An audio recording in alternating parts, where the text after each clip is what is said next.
কিছু অপ্রিয় সত্য কথা। সত্যিই এই ক্ষণিক সময়ের মাত্র 9 মাসের রাষ্ট্র পরিচালনার ক্ষেত্রে প্রফেসর ডক্টর মোহাম্মদ ইউনূস সাহেবের ব্যর্থতার কোনো শেষ নেই। অর্থাৎ এমন কোনো ইতিবাচক ভূমিকা উনি রাখতে পারেনি যা ওনার যুগান্তকারী ইতিবাচক অবদান হিসেবে জাতির সামনে প্রশংসনীয় হবে। সত্যি উচ্চশিক্ষিত, বিবেক প্রতিবন্ধী অথবা বিবেকভ্রষ্ট ব্যারিস্টার রুমিন ফারহানা ঠিকই বলেছেন, এই স্বল্প সময়ের 9 মাসে উনি এমন কোনো ইতিবাচক অবদান রাখেননি যেটার কার্ড উনি দেখাতে পারবেন। আমিও ব্যারিস্টার রুমিন ফারহানার সাথে একমত পোষণ করছি। আসুন ওনার এই স্বল্প সময়ের রাষ্ট্র পরিচালনার ক্ষেত্রে চরম কিছু ব্যর্থতার গল্প আপনাদের সাথে শেয়ার করি, যা জানলে আপনারাও আমার সাথে একমত হবেন উনি রাষ্ট্র পরিচালনার ক্ষেত্রে আসলে কতটা ব্যর্থ। ওনার সবচেয়ে বড় ব্যর্থতা হচ্ছে উনি সকল দুর্নীতিবাজদের মাঝে থেকেও, নেতৃত্ব দিয়েও নিজেকে এখনো পর্যন্ত স্বচ্ছ রেখেছেন। এমন কোনো কৃতকর্ম করেননি যার জন্য ওনাকে জাতির কাছে বা বিশ্বের কাছে প্রশ্নবিদ্ধ হতে হবে। উনি নিজেকে এতটাই স্বচ্ছ রেখেছেন যে ওনার আশেপাশে থাকা নোংরা, দুর্গন্ধময় দুর্নীতিবাজদের যে নোংরা কাদা বা কালিমা তা নিজের দেহে লেপন হতে দেয়নি। সত্যি এটা ওনার কেরিয়ারের জন্য চরম ব্যর্থতা। তারপর ওনার এই রাষ্ট্র পরিচালনার ক্ষেত্রে ওনার আরও একটা বড় ব্যর্থতা হচ্ছে উনি নিজের স্বার্থের কথা চিন্তা না করে অত্যন্ত সাধারণ জনগণের চাহিদা ও তাদের মাইন্ড পালস বুঝে তাদের স্বার্থের কথা শুধু চিন্তা করা। তিনি ওই সকল সাধারণ মানুষগুলোকে নিয়ে চিন্তা করেন যারা রাজনীতির মারপ্যাঁচ বোঝে না, শুধুমাত্র খেয়ে পরে বেঁচে থাকার জন্য যতটুকু মৌলিক চাহিদা তাদের প্রয়োজন ততটুকু বোঝেন। যারা দুর্নীতির প্রতিযোগিতায় লিপ্ত ওই সকল রাজনীতিবিদদের মতো লাক্সারি জীবনযাপনের স্বপ্ন দেখে না। তিনি শুধুমাত্র ওই সকল হতদরিদ্র মানুষগুলোর অধিকারের স্বার্থের কথাই চিন্তা করে থাকেন। অন্যদিকে আদর্শ ও নীতিনৈতিকতার দিক থেকে ওনার আরও একটি চরম ব্যর্থতা রয়েছে। উনি 111-এর ফখরুদ্দিনের মতো সকল দুর্নীতিবাজদের সকল অর্থ সম্পদ বাজেয়াপ্ত করে কাউকে ক্ষমতায় বসিয়ে সহজ শর্তে বিদেশে পলায়ন করতে জানে না এবং সেই ঘৃণ্য নীতিতে বিশ্বাস করে না। ওনার আরও একটি চরম বড় ব্যর্থতা হচ্ছে উনি বাংলাদেশের সকল বৈধ ছোট বড় দলগুলোর মধ্যে কোনো বৈষম্য দেখেন না। একজন অভিভাবক যেমন তার নিজের সন্তানদেরকে সমান দৃষ্টিতে দেখে, ঠিক সেই নীতিতে উনি বিশ্বাসী। তারই এক উজ্জ্বল দৃষ্টান্ত 5ই আগস্টের পরপরই উনি বাংলাদেশ জাতীয়তাবাদী দল বিএনপির চেয়ারপারসন, আপসীর নেত্রী দেশনেত্রী বেগম খালেদা জিয়ার মামলার ব্যাপারটা দ্রুত নিষ্পত্তি করেন এবং ওনার ব্যাপারে সবার আগে এবং সর্বোচ্চ সম্মান জানিয়ে দ্রুত ব্যবস্থা গ্রহণ করেন। আলহামদুলিল্লাহ, উনি এখন স্বাধীন ও মুক্ত পাখির মতো। ওনার সুচিকিৎসার জন্য উনি যেখানে ইচ্ছে সেখানে যেতে পারছেন। এমনকি জাতীয় দিবসগুলোতে দেশনেত্রী বেগম খালেদা জিয়ার অবদানের প্রতি লক্ষ্য রেখে সর্বোচ্চ সম্মান প্রদর্শন করার যথাযথ ব্যবস্থা করেন। ওনার আরও একটি চরম ব্যর্থতার গল্প শুনুন। 21শে আগস্টের যে মামলাটি, যেটা উনি ক্ষমতায় এসেই দ্রুত নিষ্পত্তি করেন, যে মামলাটির রোশানলে পড়ে জননেতা তারেক রহমান সাহেব কতটা হয়রানি আর ভবিষ্যৎ অনিশ্চয়তার সম্মুখে ছিলেন। ওনার আরও একটি বড় ব্যর্থতা, উনি 22 ট্রাক অস্ত্র মামলাটি দ্রুত নিষ্পত্তি করেন। আলহামদুলিল্লাহ, বাবর সাহেব এখন মুক্ত আকাশে বিচরণ করছেন। উনি ওনার পরিবারের সান্নিধ্য পাচ্ছেন, যে স্বপ্নটি একটা সময় ওনার জন্য দুঃস্বপ্ন ছিল। রাষ্ট্র পরিচালনার ক্ষেত্রে ওনার আরও একটি বড় ব্যর্থতা হচ্ছে হাসিনার আমলে যে ব্যাংকগুলো সম্পূর্ণ দেউলিয়াতে পরিণত হয়েছিল, উনি ওনার নিজস্ব টেকনিক্যাল বুদ্ধিমত্তার দ্বারা ও বিচক্ষণতার দ্বারা অতি দ্রুত সেই ব্যাংক সেক্টরগুলোকে পুনর্জাগরণ এবং স্বাবলম্বী করতে শতভাগ সক্ষম হয়েছেন।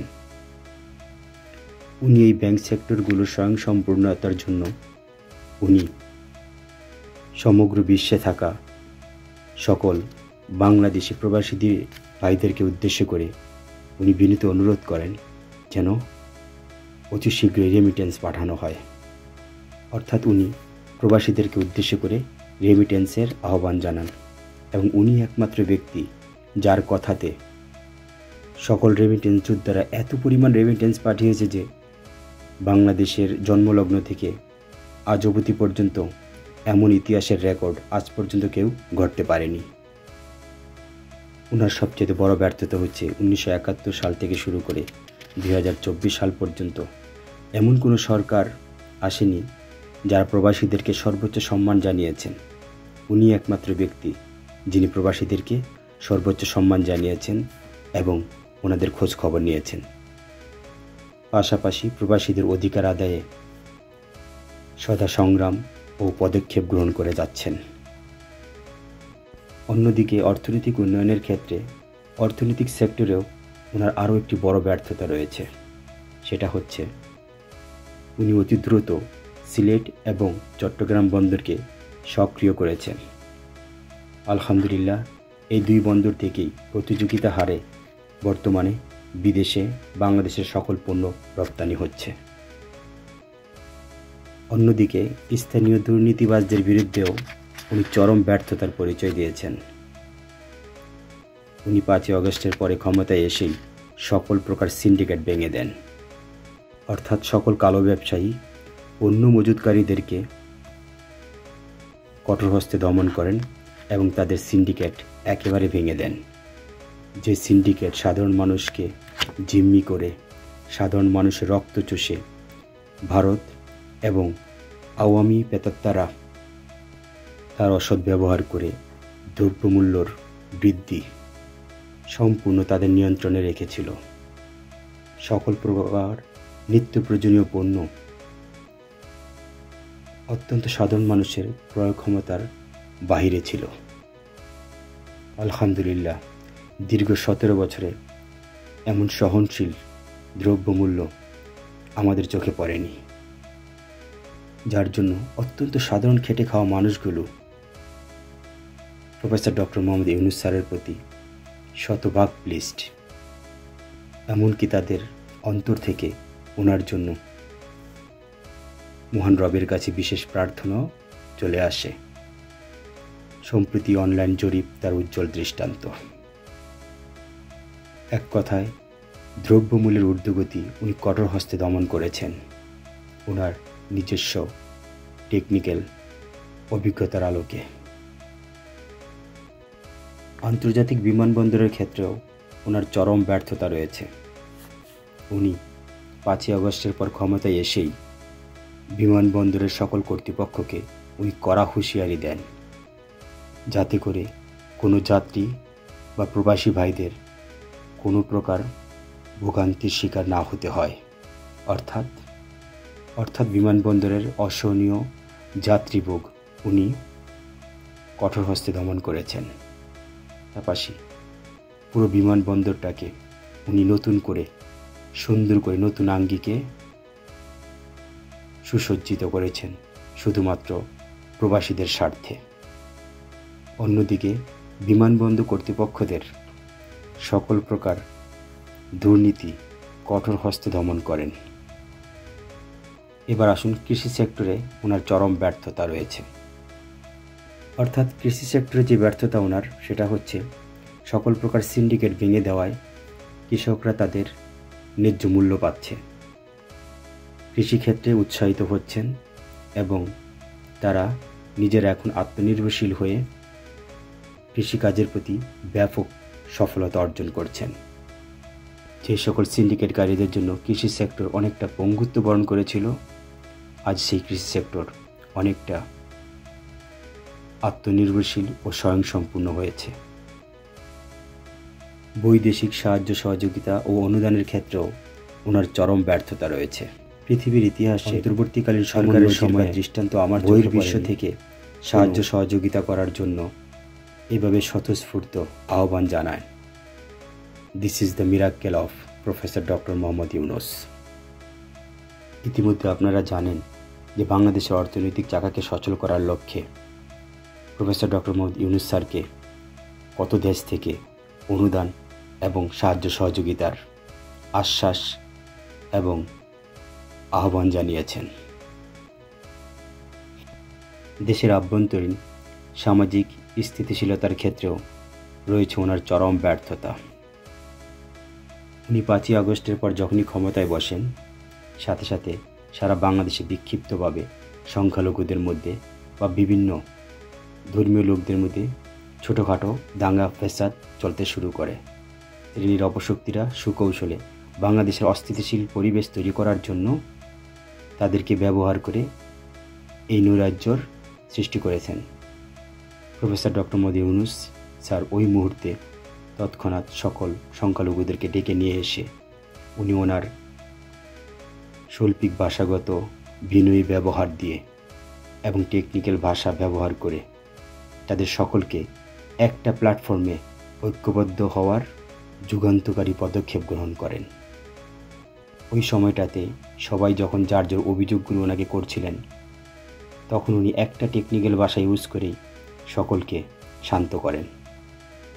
উনি বলেছেন যে আপনারা কেন বলেন যে আমি এই গোত্রের, আমরা এই ধর্মের, সেই ধর্মের, এগুলো না বলে বরঞ্চ আপনারা বলেন যে আপনারা বাঙালি, আপনাদের সেই বাঙালির অধিকার থেকে আমার কাছে আপনাদের অভিযোগগুলো পেশ করবেন।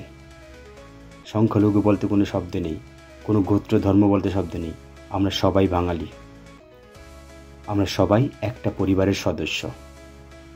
মাশাআল্লাহ, কি অসাধারণ বিচক্ষণতা এবং রাজনৈতিক দূরদর্শিতা এবং টেকনিক্যাল ভাষা। এবার আসুন আরেকটা চরম ব্যর্থতার গল্প বলি। প্রায় সুদীর্ঘ 54 বছর বাংলাদেশের প্রায় ইসলামিক দলগুলোর মধ্যে ছিল মতানৈক্য, তাদের মধ্যে কোনো ঐক্যতা ছিল না।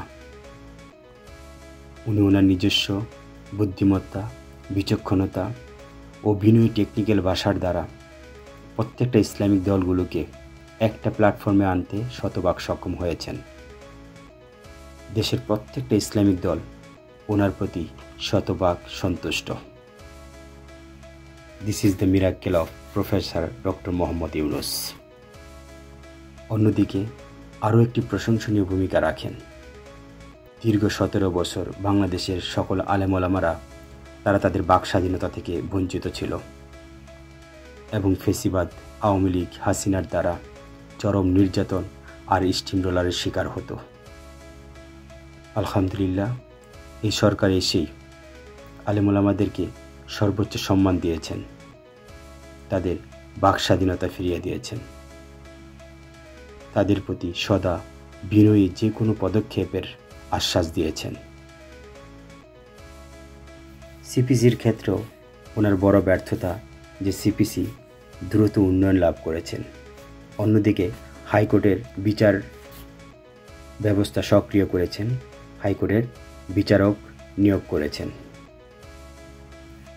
অন্যদিকে গুম, খুন, হত্যা, লুটতরাজকারী সন্ত্রাসী সংগঠন আওয়ামী লীগকে চিরতরে নিষিদ্ধ ঘোষণা করেছেন। পাশাপাশি তাদের সকল ঘৃণ্যকৃত কর্মের জন্য অতিসত্বর তাদেরকে আইনের আওতায় আনবে বলে আশ্বাস দিয়েছেন এবং সেই লক্ষ্যে উনি ওনার প্রশাসনকে কঠোরভাবে নির্দেশ দিয়েছেন। এমনকি ফেসিবাদ হাসিনাকেও এই দেশে নিয়ে এসে তার যথাযথ শাস্তির ব্যবস্থা করবে বলে সাধারণ জনগণকে আশ্বস্ত করেছেন। অন্যদিকে আওয়ামী লীগের সকল দুর্নীতিবাজ নেতাদের লুটপাট করা অর্থ আত্মসাৎ করা এবং বিদেশে পাচার করা অর্থ বাজেয়াপ্ত করে নিজ দেশে নিয়ে এসে উক্ত অর্থগুলো দেশের কল্যাণে পরিকল্পনা মাফিক ব্যয় করে যাচ্ছেন। এক্ষেত্রে আমি শতভাগ নিশ্চিত প্রফেসর ইউনূস স্যারের পরিবর্তে অন্য কোনো ব্যক্তি যদি হতো, কখনোই উক্ত আত্মসাতের টাকা, পাচারকৃত টাকা এত দ্রুত আনা সম্ভব হতো না। এটাই প্রফেসর ইউনূস। দেশের সার্বভৌমত্ব রক্ষার ক্ষেত্রে উনি চরম ব্যর্থ। তা না হলে বহির্বিশ্বের যে কোনো শক্তিধর রাষ্ট্র, বিশেষ করে পার্শ্ববর্তী দেশ ভারতের নরেন্দ্র মোদীকে উনি কয়েক দফায় কড়া হুঁশিয়ারি দিয়েছেন।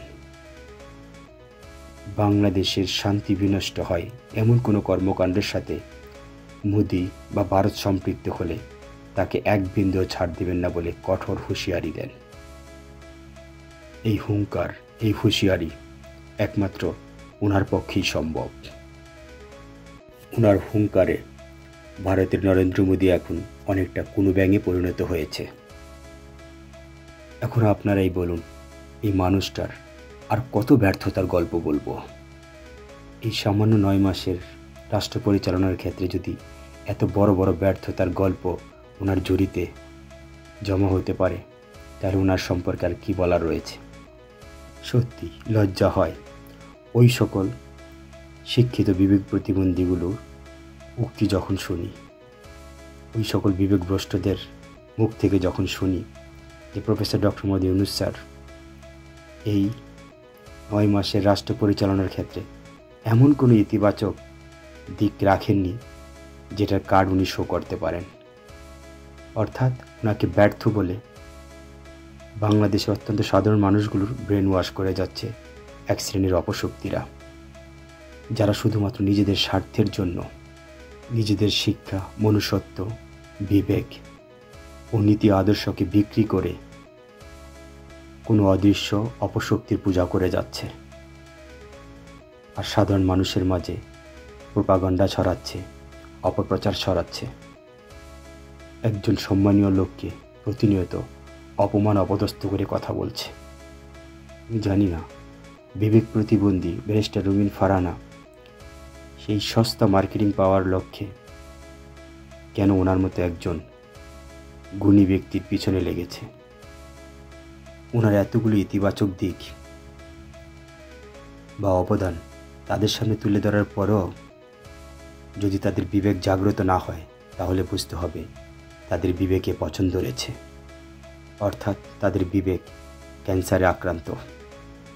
তাই দল মত নির্বিশেষে প্রত্যেকটা সচেতন নাগরিকের উচিত নিজেদেরকে দক্ষ সার্জিক্যাল ডাক্তারের ভূমিকা পালন করে এই সকল ক্যান্সারগুলোকে দেশ থেকে চিরতরে নিশ্চিহ্ন করে দেওয়া। বাংলাদেশ জাতীয়তাবাদী দল বিএনপির অন্যতম কর্ণধার জননেতা তারেক রহমান সাহেবকে বলবো, এই জাতীয় বিবেক প্রতিবন্ধীগুলোর মুখের লাগাম টেনে ধরুন। কোথায় আপনার ও আপনার দলের ভাবমূর্তি চরমভাবে ক্ষুণ্ণ হবে। শহীদ প্রেসিডেন্ট জিয়াউর রহমানের আদর্শ গড়া বহুদলীয় গণতন্ত্র মুখ থুবড়ে পড়ে থাকবে। অত্যন্ত সাধারণ জনগণের কাছে আস্থা ও বিশ্বাসের একটা সম্মানজনক স্থান বিএনপির প্রতি রয়েছে, সেটার ঘাটতি হবে, ম্লান হবে, ক্ষুণ্ণ হবে। পরিশেষে আমি জানি হয়তোবা আমার এই উক্তিগুলো প্রচার হবে না, শেয়ার হবে না, কেননা আমরা অধিকাংশ বাঙালিরাই শুধুমাত্র মৌখিকভাবে নিজেদেরকে দেশপ্রেমিক বলি। কার্যক্ষেত্রে আমাদের সকলের মাঝে রয়েছে লোভ, লালসা আর সার্থকতা।